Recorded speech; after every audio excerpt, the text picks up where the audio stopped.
If you are wondering if POCO F8 Ultra can overheat, then the answer is kind of yes. Of course, during a standard normal use, like a daily, day-to-day usage of the phone, then in this case you will not experience any overheating issues or something like that. But of course, doing some heavy performance of the phone definitely can get warmer. I think when performing a benchmark, my phone reached 45 degrees or something like that, degrees Celsius, of course.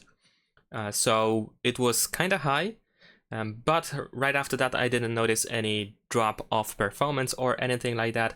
So for example, if you play games for a long time, there is a chance that the phone can get pretty warm, pretty hot.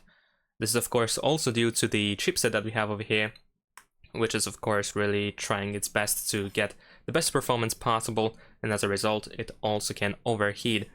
So you just have to keep that in mind, and that is pretty much it. So keep in mind that really heavy tasks can actually produce overheating. You may see overheating, you may experience overheating issues, but for a daily usage you should not. Thanks for watching, leave a like and subscribe.